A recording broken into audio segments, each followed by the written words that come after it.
Hello, everybody. This is for the discussion on humor and storytelling of week 4. I'm just kind of going over the first, second, and third parts of the discussion here. The first one says choose storytelling concepts and theories from lecture 4.1b and apply them to circumstances that you have observed in your own experience. One of the ones that really sticks out for me is, let me look it up here.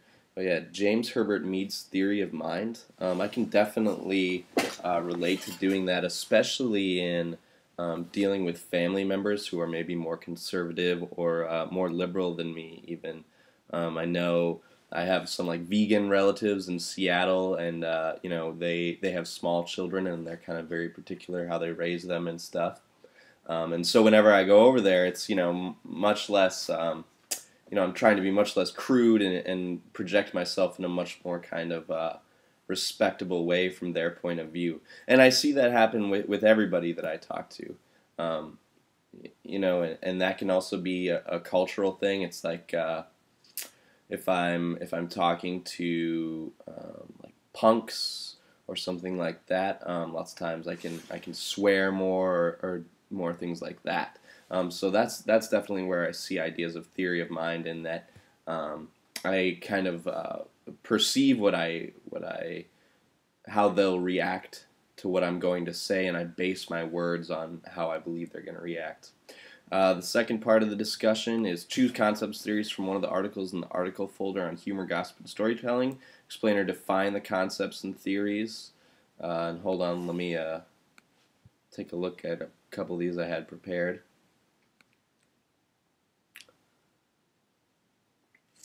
One of these, especially too, is the gossip as a form of othering to build group identity, and that one, that takes me right back to 10th grade. I went to a kind of charter high school in 11th and 12th grade where gossip was still very prevalent, but definitely not like that classic middle school, high school gossip, and that's also huge in creating our own storyline too in our mind and of our life, because I definitely think that we project a storyline for ourselves.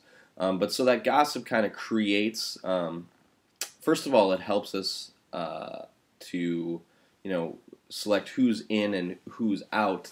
And it also helps us to reason with one another what we don't like about certain societal traits and people that manifest those societal traits. So, when we're gossiping about somebody, high school classic, gossiping about people sleeping together, that was big for us to create a sense of, you know, first of all, when we're developing our own sexuality, what we, perceive as right and wrong, and gossip kind of helps us to collaborate with our peers on those ideas that we have. Third, summarize in detail how humor and gossip are forms of social control in the Brazilian neighborhood described in Lecture 4.1a. Hold on.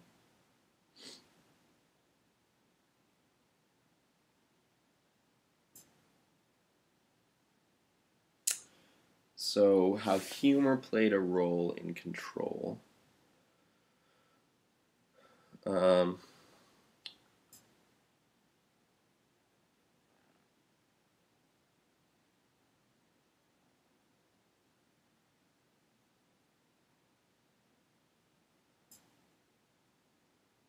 Hold on here. I'm just looking through this page one more time to kind of get a grasp on what I want to say.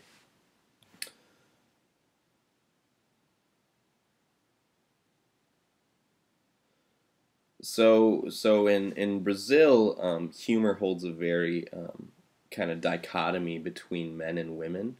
Um, some of and there are certain cultural rules around joking about men and women that I think is actually really interesting. But so basically, it's used as a way to keep gender ideas in control. So, um, for example, women can't brag publicly about their exploits, but the women's friends and peers can, or men kind of have the machismo attitude and joke about their sexuality and exploits, and in a kind of larger than life sense, and that in a way kind of keeps women seeming very feminine and very quiet, which for better or for worse, and men as the loud, dominant, sexual type, and so. Um,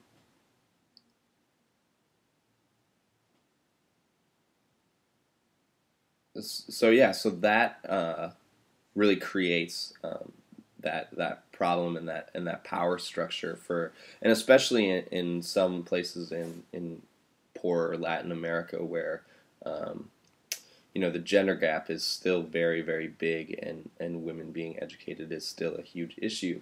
So that type of humor, and I don't know if that exactly enforces it, but it definitely reflects. It definitely reflects that idea of that dominance dichotomy. So yeah, that was my reasoning on humor and storytelling, and thank you so much. Bye bye.